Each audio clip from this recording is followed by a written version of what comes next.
핵심을 지금 살펴보고 있는데요. 오늘 두 번째 시간을 갖도록 하겠습니다.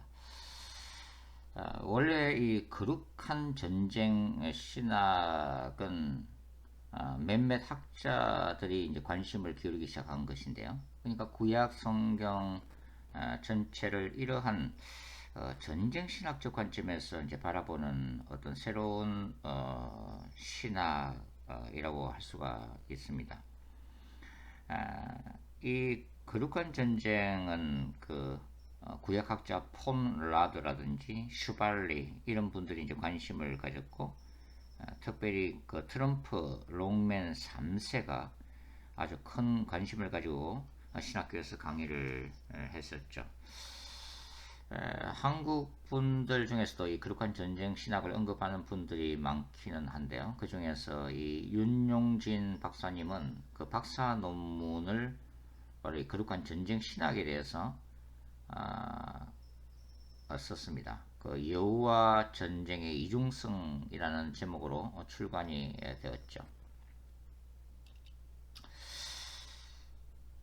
이러한 거룩한 전쟁 신학은 어찌 보면 고대 근동 지역의 세계관을 성경적 관점에서 또 유대교적 관점에서 재해석한 것이라고 볼 수가 있죠. 고대 근동 세계의 세계관은 바로 그 국가 간의 전쟁을 뭐로 봤다고 그랬죠? 그들이 섬기는 최고 신들이 주도하는 신들의 전쟁으로 봤습니다. 그리고 다신론을 섬기고 있었죠. 여기 대해서 거룩한 전쟁 신학은 뭡니까? 유일신론적 관점에서 재해석한 것이라고 할 수가 있겠는데요. 바로 야훼 하나님은 바로 창조주이시고 유일한 창조주이시며 유일한 구원자이시고 또 유일한 심판자로 나타나시고 있죠. 그래서 이 거룩한 전쟁이라고 하는 것은 어떻게 보면 고대 근동 지역이 섬겼던 그 다신론에 대해서 바로 전쟁을 선포하는 행위, 변증법적 관점에서 전쟁을 선포하는 행위라고도 볼 수가 있겠고, 또 우상 숭배 사상에 대해서 거룩한 전쟁을 선포하는 것이라고도 볼 수가 있겠죠. 그러면서도 하나님의 그 백성들을 구원해 나가시는 바로 왕으로서의 야훼 하나님을 강조하고 있다고 볼 수가 있습니다. 이런 구약의 거룩한 전쟁 개념은 신약에서는 바로 영적 전쟁으로 발전되었다고 볼 수가 있겠죠. 저는 이 구약의 거룩한 전쟁이라고 하는 관점에다가 신약이 강조하는 이 종말론적 관점을 결합을 해서 종말론적 거룩한 전쟁 신학이라고 하는 관점에서 성경 전체를 바라보고 있는데요. 성경뿐만 아니라 바로 인간과 역사 전체가 바로 이런 하나님의 나라와 사탄의 나라와의 투쟁적인 관계가 그리스도의 재림식까지 이어지고 있다고 보는 그런 관점이라고 알 수가 있겠습니다. 사실 이 땅에 하나님의 나라만 존재한다면은 고통이 있을 수가 없겠죠. 실패가 있을 수도 없겠고 또 악이 존재할 수도 없겠죠. 그러나 하나님의 나라가 존재함과 동시에 바로 그 하나님의 나라를 대적하는 또 하나의 나라가 존재하고 있기 때문에 바로 하나님이 인간과 전 우주를 통치하심에도 불구하고 바로 여전히 고통과 고난과 악이 존재한다고 하는 것이죠. 이 시간에는 특별히 종말론적 거룩한 전쟁의 몇 가지 특징들에 대해서 한번 알아보겠는데요. 제가 이 종말론적 거룩한 전쟁 신학이 바로 하나님의 나라와 사탄의 나라의 간의 그 끊임없는 투쟁이라고 말씀드렸는데요. 그렇다면은 이런 것들은 과연 그 이원론적 세계관인가 하는 것입니다. 바로 성경에서 얘기하는 이러한 이원론은 바로 헬라 철학에서 말하는 성과 악의 평행적 대결 구도가 아니라고 하는 거죠. 이 이원론은 헬라 철학이나 또 초대 교회 시대의 초기 영지주의처럼 인간의 영이나 정신은 선하고 육체는 악하다 하는 구도가 아니라고 하는 것입니다. 바로 요한복음은 이러한 영지주의를 거부하고 있는 책이라고 할 수 있죠. 왜냐하면 헬라 철학이나 초기 영지주의가 악하다고 생각했던 인간의 육체를 이 천지 만물을 창조하신 그 말씀이 그 육체를 입고 오신 분이 바로 예수님이라는 것을 요한복음은 강조하고 있다고 하는 거죠. 이것이 성육신 교리죠. 그래서 이 종말론적 거룩한 전쟁 신학에서의 이원론은 뭡니까? 결국은 인간과 역사 또 사탄의 권세까지도 다루시는 야훼의 궁극적인 승리의 신학을 강조하고 있다는 거죠. 결국은 하나님의 나라가 사탄의 왕국과의 마지막 전쟁에서 승리하게 될 거라고 하는 것입니다. 그것이 바로 성경이죠. 특별히 이제 요한계시록은 바로 악의 멸망, 사탄의 멸망을 예고하고 있고 궁극적인 교회 공동체, 하나님의 백성들의 승리, 하나님 나라의 완전한 도래를 강조하고 있다고 하는 것입니다. 일부 학자들은 이 고대 페르시아의 종교였던 조로아스터교의 교리에 유대교와 기독교가 영향을 받았다고 그렇게 이제 강조를 하고 있죠. 특별히 이제 비교 종교학에서도 이제 그런 걸 강조하고 있는데요. 왜냐하면 이제 악마론이나 천사론, 천국과 지옥, 부활과 심판 이런 묵시 사상들은 초기 구약 성경에서는 이런 사상들이 보이지를 않죠. 이제 신약 성경에서 이것이 이제 구체화되는데 바로 이 비교 종교학자들은 바로 이런 유대교 말기 또 기독교의 이런 교리들이 바로 조로아스터교의 교리의 영향력을 받았다. 바벨론 포로 이후에 영향을 받으면서 발전되었다라고 이제 볼 수가 본다고 하는 것입니다. 그러나 사실 이제 깊숙이 들어가면 조로아스터교를 이제 보통 이제 최고신 아후라 마즈다를 섬기는 유신 사상으로 보는 사람들도 있지만 전문가들에 따르면 사실 다 신론이라고 하는 거죠. 왜냐하면 이 최고신 아후라 마저다에게 두 아들이 있죠. 두 아들이 있는데 바로 인간의 선을 상징하고 있는 스펜타 마유와 또 악을 상징하고 있는 앵그라 마유가 있기 때문이고 바로 이 성과 악 사이에 끊임없는 투쟁과 대결이 있다고 보는 거죠. 그러나 이 조로아스터교의 구원론은 기독교와 전혀 다르죠. 조로아스터교는 뭡니까? 이 윤리적인 선을 택한 사람들이 구원받게 된다는, 그러니까 이 땅에서 이렇게 착함, 선행을 행한 자들이 결국 구원을 받게 된다는 교리를 가르치고 있기 때문인데요. 그래서 어찌 보면 이제 행위 구원론이라고 할 수가 있죠. 그 다음에 이 고대 근동 신화, 고대 근동 신화를 이 종말론적 거룩한 전쟁 신학은 거부를 하고 있는 거죠. 어찌 보면은 고대 근동 신화의 세계에 대해서 거룩한 전쟁을 선포하고 있는 것이 바로 구약 성경이라고 이제 볼 수가 있다고 하는 것입니다. 그러니까 이 종말론적 거룩한 전쟁 신학적 관점은 타 종교들과 기독교 유사성 또 고대 근동 신화와 구약 성경과의 유사성에 주목하는 것이 아니라 바로 이 유사성에 주목하는 관점이 뭐예요? 바로 비교 종교학이나 또 자유주의 신학적 관점이죠. 그것이 아니라 변증법적 관점에서 그 차이점에 주목을 하고 있다고 하는 것입니다. 정리하면 성경은 고대 근동 종교들이나 인본주의적 고대 철학, 태양신 숭배 사상에 대해서 배타적인 진리로서의 구원자 야훼 하나님, 그리고 신약에서는 예수 그리스도를 강조하면서 거룩한 전쟁을 선포하고 있다고 하는 거죠. 그러니까 유일신론적 관점에서 다신론과 우상숭배를 대적하고 있다고 하는 것입니다.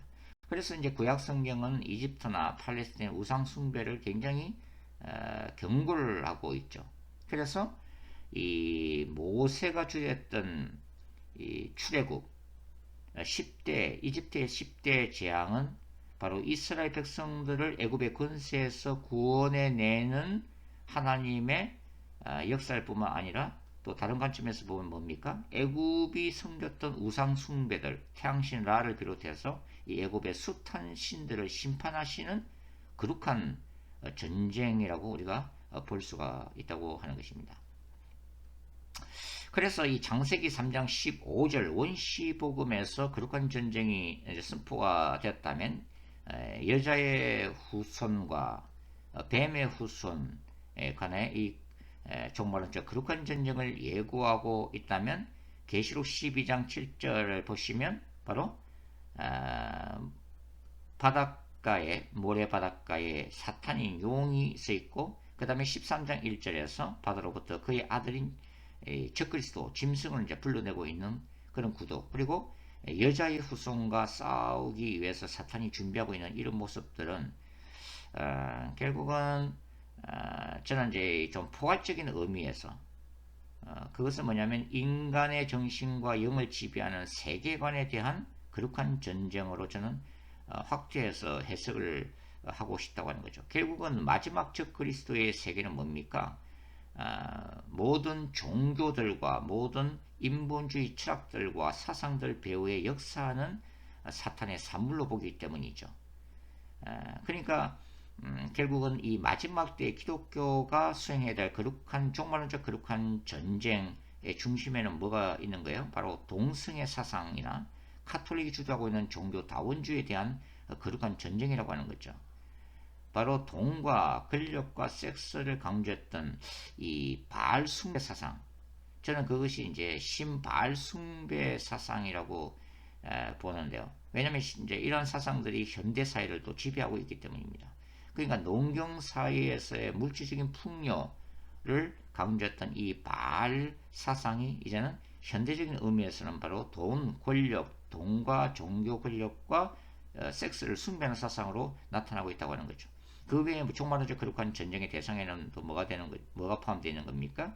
바로 인간이 신이 될 수 있다는 UAG 사상, 그리고 타 종교의 종말론에 나타난 적그리스도 사상을 대적하는 그러한 신학이 바로 종말론적 거룩한 전쟁 신학이라고 보시면 되겠습니다. 결국은 종말론적 거룩한 전쟁 신학은 바로 마지막 때의 교회들이 감당해야 될 영적 전쟁의 핵심을 이루고 있는 그런 사상이고, 다시 오시는 예수님의 길을 준비하는 성경적인 신학이다라고 저는 규정을 하고 있다고 하는 것입니다. 이런 종말론적 거룩한 전쟁 신학의 중심에는 또 하나 하나님의 보호자 사상이 있죠. 우리가 이제 성전 신학을 얘기하는데 템플 테올로지, 성전 신학이라고 하는 것은 뭐냐면 에덴 동산이 그 성전의 원형으로 이제 먼저 보는 거죠. 그리고 족장들의 돌 제단 시기를 지나서 모세의 성막 시대가 도래하고 그 다음에 이제 솔로몬 성전이 세워지죠. 그 다음에 바벨론 포로 생활에서 들어온 유대인들이 제2의 성전, 수르바벨 성전을 짓게 되고, 그 다음에 예수님 시대에 헤롯 성전이 이제 세워지게 된다고 하는 것입니다. 이러한 이 땅에 세워진 성전을 성경은 더 강조를 하고 있지만, 그 다음에 예수님이 이 땅에 오심으로 인해서 이제는 예수 그리스도를 믿음으로 맞이한 영접한 신자들의 영 속에 이제는 뭡니까?